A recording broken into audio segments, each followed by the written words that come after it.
Hello, everyone, and welcome to the Sound Financial Group podcast. We are so happy that you could be here today. I am joined by my co-host, Corey Shepard, who, if you guys do not realize, is the man who wears polos on this show. They don't let me wear polos. You know why, Corey? I just know that there's like some kind of I'm supposed system, to keep I'm supposed to keep my guns concealed in this state, so I can't. Chicago lets you have them out. I also been meaning to tell you. I thought it was kind of like the Ben Affleck Daredevil movie where, you know, he had little tags on each of his clothes so you could tell what it was. Like, it's just like Kristen put Monday, Tuesday, Wednesday. Like, we just, like, that's why. All right. So our first article today, Corey, is we are going to look right here at high earners getting a reprieve from the tax rule change that happened right at the beginning of the year when we reviewed the Secure Act 2.0 back in January. I'm so excited about this, and for not the reason that most people might think. I mean, most people might not even think anyone should be excited about this. Well, and right before, I want you to share that first, Corey, but right before you do, I just thought bring people back. If you wanted to see this episode, Secure Act 2.0 and your retirement plan, that's where we went through all the major changes in the Secure Act 2.0, and where clearly I let my beard get a little long early in the year. It must have been my Christmas beard. So if anybody wants to either have a winter picture, yeah, winter beard review plus Secure Act 2.0, and this next topic is going to update some of the information from Secure Act 2.0. Floor's yours, Corey. So one of the changes the Secure Act made was that they're going to require high earners above age 50 to put any of their catch-up dollars into a Roth. Mm-hmm. Now, they're delaying that for a couple of years now to give folks a chance to, administrators to figure out how this all works, everyone just figure everything out, because it takes forever to actually change things in the real world like this. Well, I was going to say, not even every plan has Roth 401k yet. Right. So they layered on another thing. But much like if Congress came out tomorrow and said everybody has to fly to work using your arms, and because it's going to help with climate change or something. Wow. They could pass that regulation, but it doesn't mean people can fly to work using their arms. It just means they passed the law. So this is usually how it goes. Pass a law at the beginning of the year, then 8 months goes by and they go, hey, we got no shot at implementing this by next year. Give us another 24 months. And any new law from the government, the contingencies and the things, the domino effect of what it impacts is so hard to tell. I never really thought about it like this, but in 2 years, Paul, does this mean that 100% of 401ks in our country will have a Roth option? In theory, you would think that they would have to, because they're going to have to offer catch-up contributions. So let me restate the rule real quick for everybody, make sure they got it before we jump into the change. So the rule was that you could just make your catch-up contributions any way you want when you're over the age of 50. Secure Act 2.0 said that in 2024, your catch-up contribution to your 401k, that's the extra that you can do beyond the 22.5 when you're over the age of 50, that must be Roth. Now, Corey, right there, will you share with everyone a little bit about why that helps the IRS significantly, that from 50 to 65, you could only put your extra money into Roth? And I'll start by asking a question. We'll come back and answer it. But if the IRS is mandating you do a certain thing, is it a better chance that your best financial interest lies in doing that thing or the opposite of that thing? We'll come back. I will tell you, just from my research, I did check it out, and it turns out the Internal Revenue Service is not like a consumer advocacy organization. And they're not evil either. It's we're raising money for our country. We need some sort of taxes. Speak for yourself about the IRS not being evil. All right. For our listeners that believe they're evil, I will hold. I will hold that for them. I like to think of it. It's like it's a dance. You know, the cat and the mouse. Neither one of them are evil. They're just doing what they do. They're in their nature. So anyway, evil aside, the IRS wants to get our money. We want to avoid giving it to them as much as possible inside the letters of the law. So if the IRS is saying, now we're going to make over age 50 put their ketchup into a Roth, that probably means it would save over age 50-year-old more money by not doing that. And we often see that for folks, if they're at the peak of their earning years, they're probably at the highest tax bracket they ever will be again. That'd be the best time to defer some income. Yeah, I mean, we had an episode about 401ks and why young folks ought to think really hard about whether or not they want to defer the taxes at the lowest tax bracket ever in their life.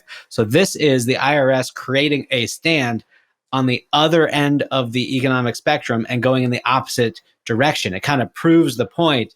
This is like our Matrix Inception kind of moment where it's like the Bermuda Triangle where everything intersects. Like this. Well, and it is, because it would be, think about it. Let's say you plan on retiring on $150,000 a year and you're going to be happy with that. Your house will be paid off, all the good stuff. But currently you're making $250,000. Like that last 10 years might be the best time to have loaded pre-tax dollars into retirement accounts. Right. Much better than when we were 20 and in a 10% tax bracket. So the IRS is going to be cutting that off. We've got 2 more years left. If you guys want more updates, go back toward the beginning of the year to the Secure Act 2.0 episode and admire the size of the beard. You ready for the next one, or you got anything left on this? I'm ready. All right. That was great. That was great.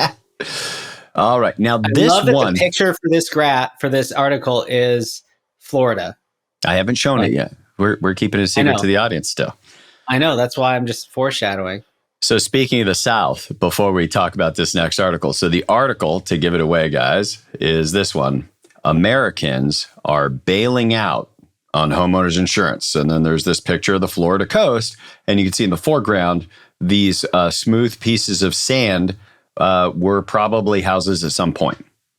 They used to, where houses used to be. Now, where dreams used to live. So I had a cousin, Corey, and I hope he's not watching the show, but he built his own house from scratch and, paid off all the loans after he was done for cash.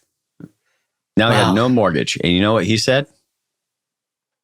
I'm going to teach these insurance companies a lesson, and canceled his homeowners insurance. And he was so happy, out of the system. I don't need to have homeowners. That house burnt to the ground 2 years later. To the ground. And he had to build it over again. So, which leads us to this topic, which is going to also allow us to teach a principle, which is there is no self-insurance. There's only taking risk.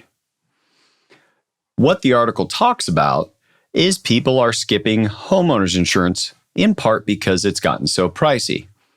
Now, a couple things I'll point out in fairness to the article here.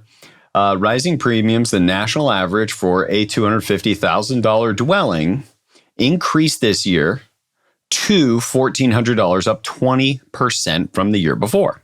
So that is going up, no question. And so what people are doing is once they have their homeowners or their mortgage paid off, they have the ability to insure their house or not. And many of them chose to not. So here is an example of one. Larry Fahrenholt hasn't had homeowners insurance in more than 25 years. He has saved more than $50,000 on his roughly 1,100 square foot Los Angeles home. Now, I'm going to assume that the article one, the reporter probably just asked how much have you saved. We're going to assume, for the sake of conversation, there's no time. We'll give him, he didn't put time value money in his formula. It also looks like, though, he didn't set it aside into a separate account and put the money there instead of his insurance premiums every year. But he's happy he has $50,000. He says he could have afforded a policy, but thinks the risk of wildfire or flood is very low in his neighborhood. He has always had at least one dog to scare away unwanted visitors. That's and my has, favorite. Go ahead. I don't have home insurance, so I got a dog.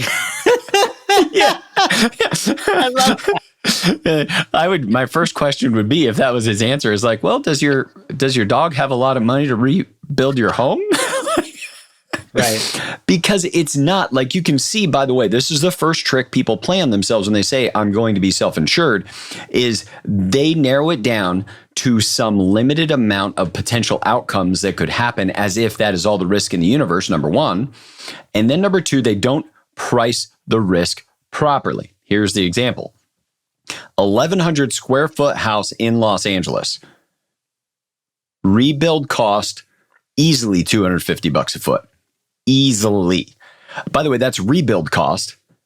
That doesn't count. And what nobody says anything about in this article, nothing about the fact that you actually have to truck off all the garbage on your property after you have a home loss. You don't get to, like, call Republic the article Services. mentioned that at one point. Put it in the garbage one yeah. little bit at a time. You're just out there with a chop saw, just trying to make the pieces small One enough to bag get it in the everyone compost else's bin. hand on the whole block. Yeah. Now, Fahrenholt, I do like what he's thinking about here. He's at least being accurate when he says it'd probably be financial devastating if I lost my house, but I have enough money in savings to move into a condo in that event. So he's at least being accurate in that he's not self-insuring. He is taking the risk. Yes. And he's like, if my house burns down, I won't have as nice a house anymore. I'll go to a condo.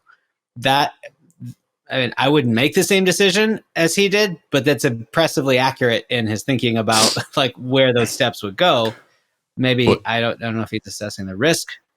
Well, here's the thing, but how much, and by the way, everybody listening, this applies equally to inexpensive term life insurance, disability insurance, all these things. They are not enough money to make a huge difference in your capacity to retire. He's in his 70s. He saved 50 grand doing this.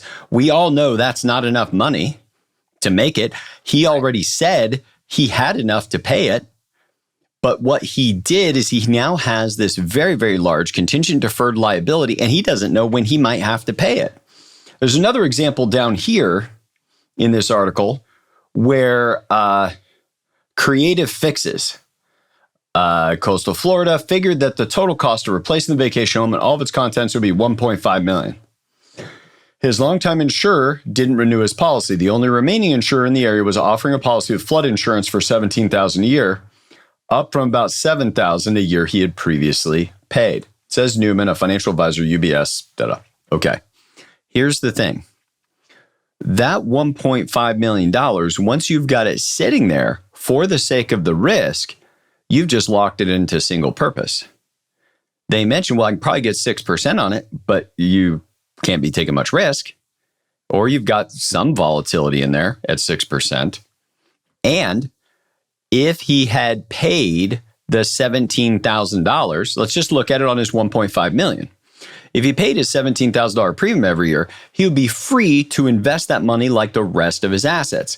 And now let's say he could just get 8% long run in an academically allocated, globally diversified portfolio. On $1.5 million, that's $30,000 more a year. The difference between the 6% he thinks he can get now and this. So I think it's probably a pretty good move to send $17,000 to the insurance company so that I can have my portfolio appropriately deployed, making me $30,000 that year. That's totally left out of all these creative solutions, not to mention, and this is one of my favorite examples, friend of the show, friend of mine from years ago, Garrett Gunderson. If you guys have had a chance to read his books, brilliant guy. I think he's on comedy tour now. Corey had a chance to see him in Chicago not long ago. But he said something really great. He says insurance unlocks wealth. And he gave the example of what if you went and bought a Bentley and you paid $300,000 for it. And the only thing is you have to drive that thing for like 2 weeks with no insurance. How comfortable do you feel driving that?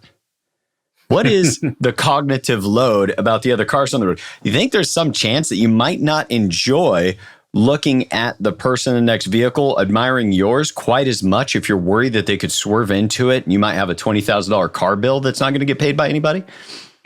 Any parking lot is a minefield. Like you're circling around for half an hour to find the perfect spot. Easy. Yeah. I park at home in my garage and walk to the store. Right.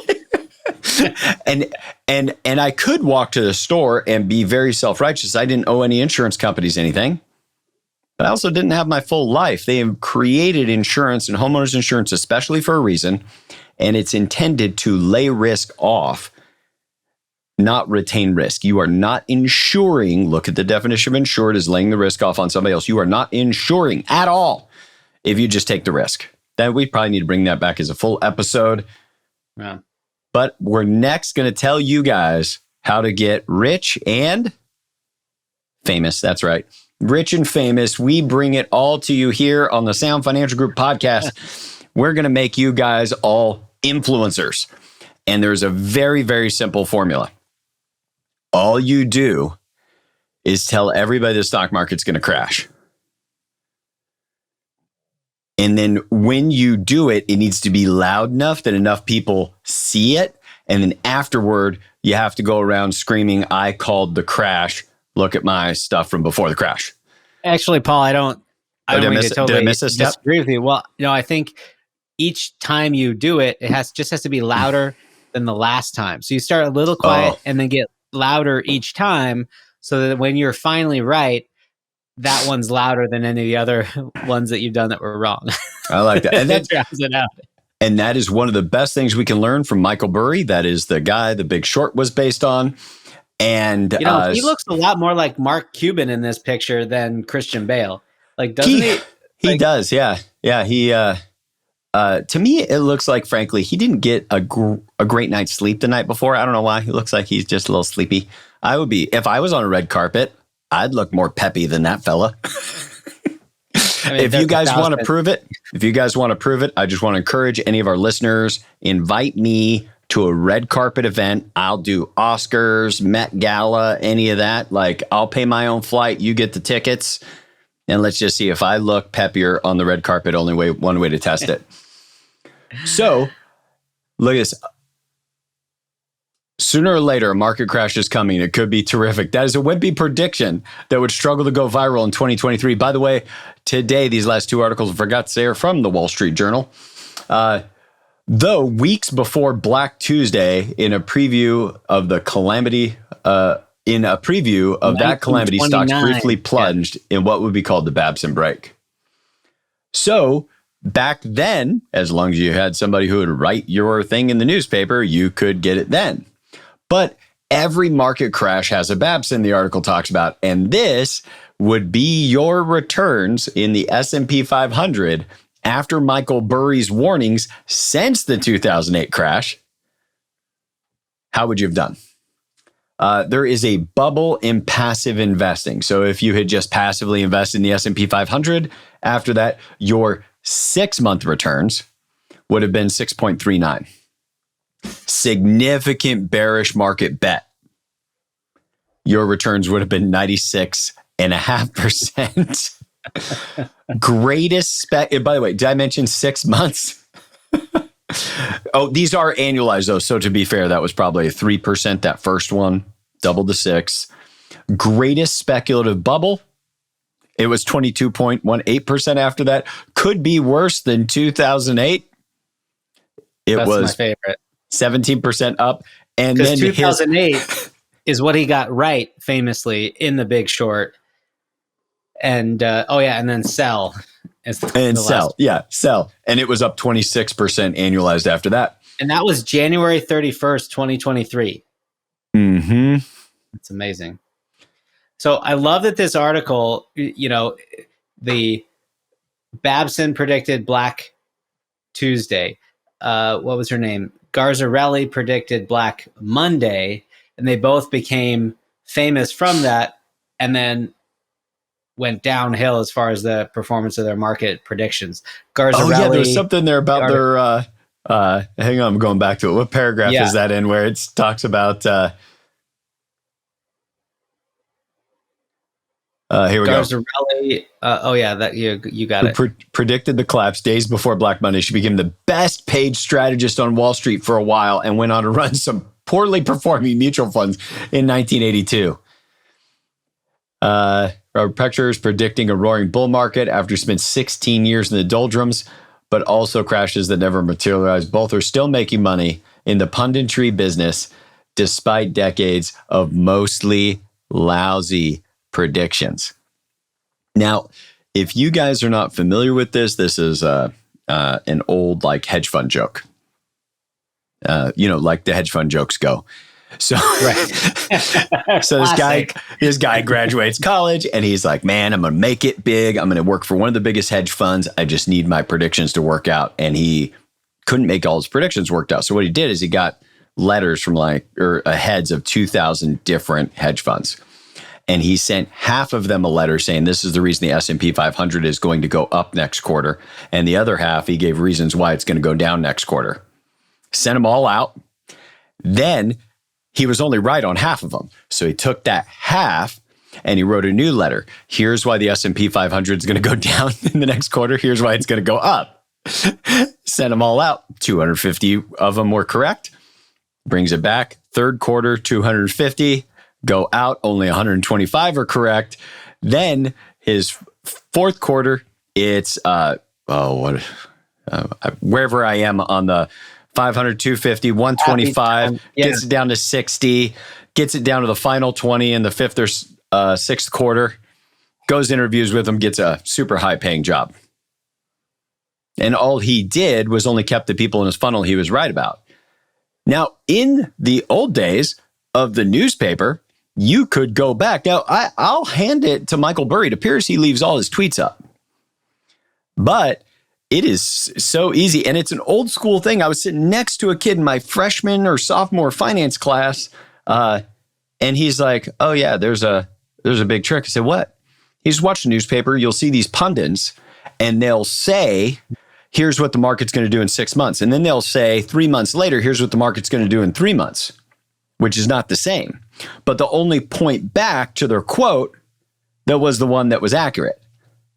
Now, by the way, that doesn't mean they're being, circumstances could have changed between the two, but it doesn't change the fact they only point to their winning things. Yeah. And if what you're doing is putting your quote unquote trades that you're recommending on Instagram or Twitter or something else, well, then you can go back later and you can sanitize your past predictions. So even somebody looks like they're dead on and they say, here's all the places we were dead on, they're giving you a limited view set. I think we talked last year about a client that sent us in something about, well, here's all the biggest picks from this stock selector, which rhymes with the Hotley Mule. And so they had the Hotley Mule stock picker thing for the upcoming quarter. And these are the ones they say is going to do great. And all I did is I went back and checked their top 10 recommendations at the beginning of the year. One of those recommendations had lost a full 72% halfway through the year. Now, that doesn't mean that those are awful picks or good picks, but if you've been listening to the podcast long, you know it's just not institutional, it's not maintainable, and there's no academic basis for an individual human being be able to successfully predict outcomes and pick stocks. So if you want to get rich and famous, just keep saying it's going to go down. And one other thing I want to leave off on that, Corey, I feel like I'm running along. I want you guys to know, if you're listening to audio only, Corey is still here. He just knows when I need to let a thought just run out. Let's go for it. But every time you see somebody who's like, the stock market's going to crash, your broker isn't going to tell your financial advisor, it's all going down. And then they hit the megaphone and they're like, it's all going down, everybody. Get out of the market. We need you out of the building. It's all burning down. Okay. Paul's just really wanted to use that sound effect for I have been waiting for months. 2 weeks. So here's the thing. We listen to those as consumers as if they don't have a vested interest, as if they don't have a gain in you selling stock. What this article shows us is they definitely have a gain. Heck, you make one stock market call loud enough and right enough back in the 1980s, and you'll have a 3 or 4 decade career as a pundit off your one successful call, and all the rest mostly being mediocre. Yeah. There is a vested interest in these doomsayers, so do not think that they are just sitting back and they're the ones that are, people treat it that way. Well, this person says it's really going down. What do they have to gain? Well, they might be selling gold or they might be selling something else. But if that's not immediately obvious, this is that they get the opportunity to clout chase, have some big accomplishment they can ride the rest of their career on. So there is no free lunch. Corey, anything else we want to leave the crew on? It's really fun going through the news. We haven't done this in a while. Yeah. This is why, Paul, I will just say that we've talked about reading the media with a critical eye. Anybody who's writing has some sort of perspective coming from some sort of bias, like even us talking right now are talking with a bias. The media, mass market media that's competing for our eyeballs, always has this bias of getting you to pay attention and getting emotion to be rising so that you'll pay more attention and buy the thing in the ad that next to the article that you're watching. So it's always really important to take any of this media with a critical eye to say, all right, well, what are they gaining? What are they gaining from that perspective? And does it line up with my aims and my gains? I think that's a great point. And speaking of people getting wound up, upset, etc., I want to encourage everybody to go back 2 weeks from this episode today and watch our most downvoted episode ever. Or listen, if you're listening to the podcast, that is... Downvoted? Downvote. Most downvoted we've ever had. No, downvoted. Oh. I downvoted. I'm taking it as a badge of honor that I got downvoted on accurate information about Dave Ramsey. I'd encourage everybody to go look at it. It is also our most upvoted episode, but if you guys would give it an uptoot to offset some of those downtoots and get in the comments and get mad at somebody, just get everybody agitated. It seems to work really well on media that goes well. Just get in there and call somebody a name. I just can't wait. I'm just hoping I'm hoping for literally nuclear war inside the comments section of one of these videos, because then it'll just get a lot of attention. Corey's scared of that. Great. Corey's logging in right now. Like, what did he say in that episode that got his most downvoted? If you're new to the podcast, you got to understand Paul's sense of humor, because I don't always. So it is a cool episode, though. So go check that out, guys. And as always, it does really make a difference. I'm trying to do better at talking to you guys about share us your opinion in the comments. But man, anything that came out for you today, you cannot know what a difference it makes to just simply put a comment on the video, to put an uptoot on the video, to subscribe to the channel, to put a review if you're listening to the podcast. And of course, one of the best things you can do to help promote our podcast is make sure that you're designing and building a good life. We'll see y'all next week.